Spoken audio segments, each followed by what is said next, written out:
Hi, Vanessa. How are you today? I'm great, thank you. Thank you. Thank you for coming in. I know we've met before, and I kind of wanted to build on a little bit what we've discussed in the past about your concerns with your alcohol use. Mm-hmm. I know we are currently incarcerated. You're doing 6 months, is that correct? Correct. Okay. When you get out of jail, what is your motivation to stay away from the alcohol? Is there anything that we need to discuss or kind of find out what we can do now, or building like techniques or anything like that, or anything that we can to get you ready for that time? Because I know we do have 6 months, but I want to kind of start now building that. Well, maybe help with recognizing that there's a problem. Okay. I don't know that I truly believe that there is. I know that obviously I'm incarcerated and that is a problem, but, I don't know that I see this as something that's as bad as other people are maybe thinking it is. Okay. And in order to go in the right direction, perhaps I need that clarity. Okay. Now, have you had anybody in your past ever question, your alcohol use? Not talking about like law enforcement or anything like that. My ex-husband, sure. Okay. Can you tell me a little bit about that? Well, I thought he was kind of a fuddy-duddy and just didn't want to have fun. And so he didn't like that I went out as much as I did, but he didn't want to go with me. So I just ended up kind of doing my own thing. And, he stayed at home with our son. So okay. I didn't think it was that big of a deal, but he didn't like it. Okay. So that kind of bothered his relationship with you guys together. Now, is that what caused your breakup? I mean, it certainly contributed. Okay. But no, there's other things too. Now, I know when we talked in the past, you had said that there were issues that you've lost custody of your child due to alcohol. Is that correct? Well, again, I don't know that it's that big of a problem, but when you have 2 DUIs, that tends to sway things away from your direction. Yeah. Okay. Now, you're involved with Children's Services, and their concern was that the alcohol was causing you to fall asleep while you were caring for your child. That has happened. It only happened a couple of times. Okay. And he's 6. I mean, it's not like he's not walking and could fall and hurt himself necessarily, but I do understand that you need to be awake and present for your child. Sure. Okay, one thing that I'd like to try maybe do is kind of help you understand and see, maybe let's draw up like a pros and cons list. Okay. What this is called, it's called a downward arrows technique. It's a technique that we use in cognitive behavioral therapy. And what that is cognitive behavioral therapy is a skill that I use to kind of help you realize how your behaviors and how your thoughts are kind of driving towards certain behaviors and how it affects your behaviors and that kind of thing. So let's try to do the downward arrows technique and see if maybe that can kind of help you look at this aspect of your alcohol use. Okay. So we got first your pros and then your cons. And then, so we'll say, pros for quitting drinking and cons for continuing to drink. Okay. Yes. Sure. You can go either way with that. Yes, yeah. Okay, so what would we say would be a reason to stop drinking?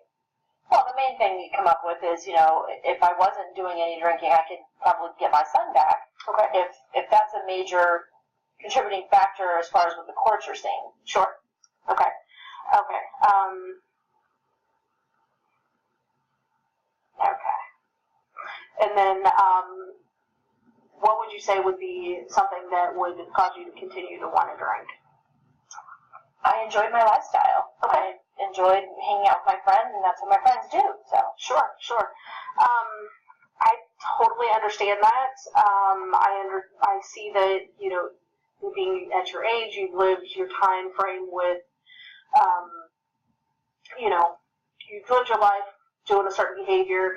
I just want you to try to look at it and try to see, okay, these behaviors have gotten you to where, and that's kind of what this tool's meant for. So let's kind of look at that a little further. So let's look at how your life was. Say we never drank, okay? You had a magic wand, and you never drank in your life. Boring. Okay. Okay. That's good to know. I mean, but what would your perfect life be if you had a magic wand? What would your perfect life be? Well, I would be able to continue doing what I've been doing, and no one would have a problem with it, and I wouldn't have gotten in trouble. I wouldn't have gotten caught. I wouldn't be incarcerated. I would have my son, and maybe my marriage would have survived. Okay. Perfect world. Okay. And I mean, I hear you saying that, you know, things would be a lot more comfortable, and that, you know, you would have your child and your marriage, and, you know, you would be able to still have your life that you think is positive and fun, which is understandable. I want to challenge a little bit of what, you know, the alternative could be. You know, here we are sitting for 6 months.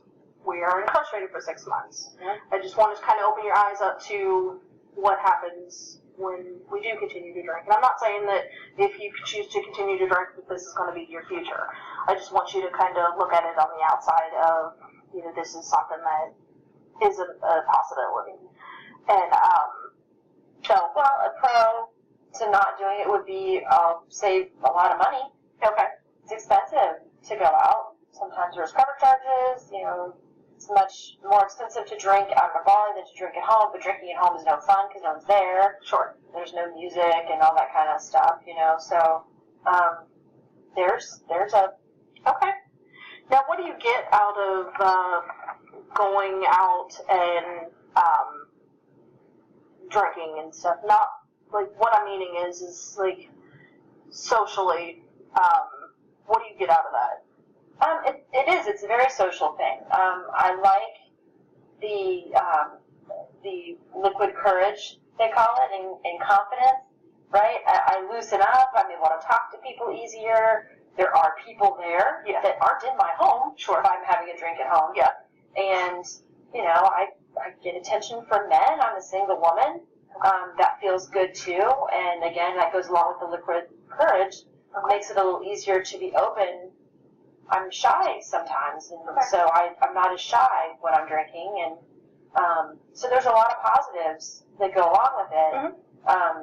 But maybe it's not a good thing that I, quote, need that in order to have those feelings. And I appreciate you're recognizing a little bit that the alcohol isn't necessarily something that could also lead to negative aspects, but that you're seeing that it is something that could be a negative.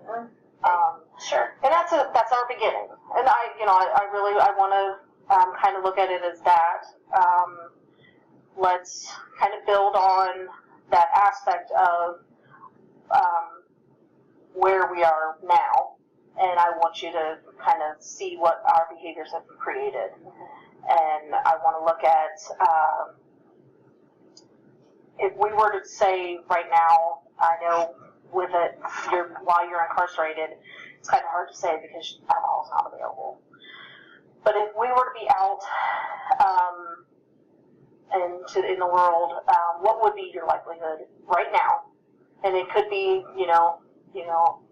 that you're not ready to quit drinking or anything like that, and that's totally fine.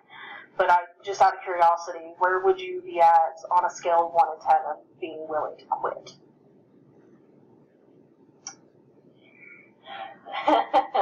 It's probably a pretty low number. Okay. Probably like 3 or 4. Rightfully so. That's totally understandable. I do want to know what there can be, like what we can do to make that number higher. Well, if I were given an absolute that you will never have your child in your life, those kinds of things, that would certainly change my mind. Okay. That's. But I would argue that how many mothers and wives put their kid to bed and have a glass of wine? So why can't I do the same thing? Of course. I think, we do have to look at that in moderation.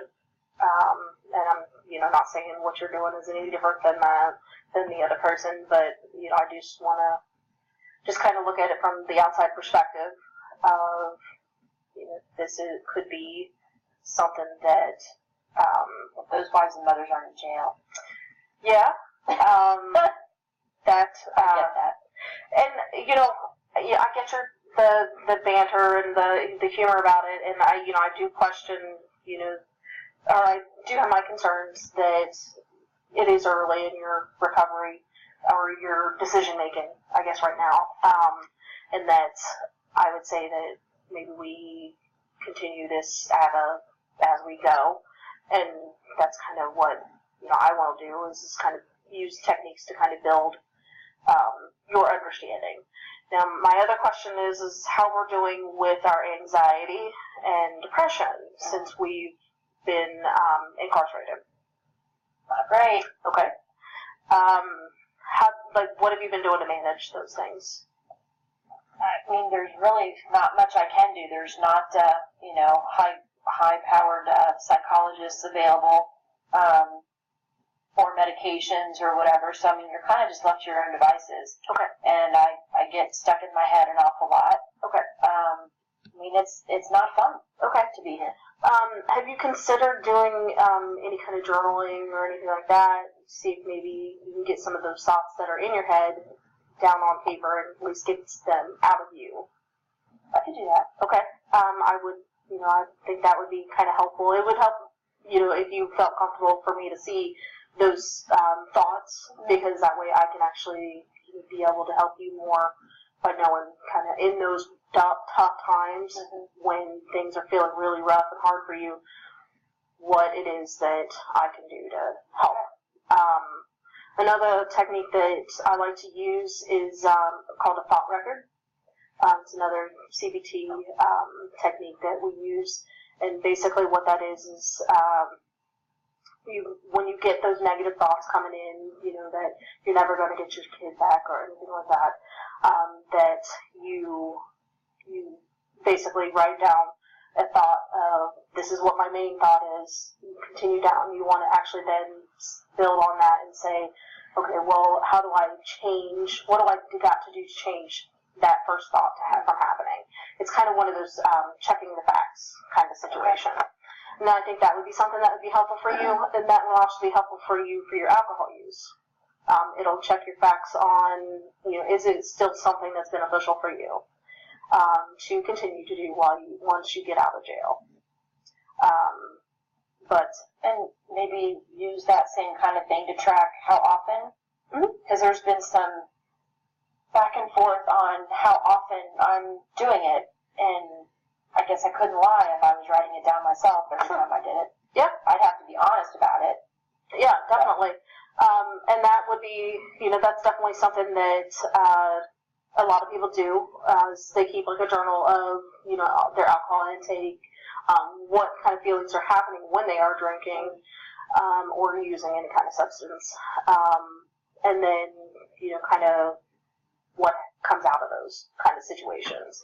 If it is that I'm out partying or, I've gotten a DUI again or, I've done anything. Or nothing happened. Exactly. Or, I stayed home and I drank a couple of glasses of wine. Those are the kind of things. So, yes, that's actually a really a good idea for you as well. So I kind of want you to build on those things for now. And I would say that we'll continue to meet and kind of continue to build our tools and get you ready and see where we need to go from here. Okay. Do you have any questions or concerns for me?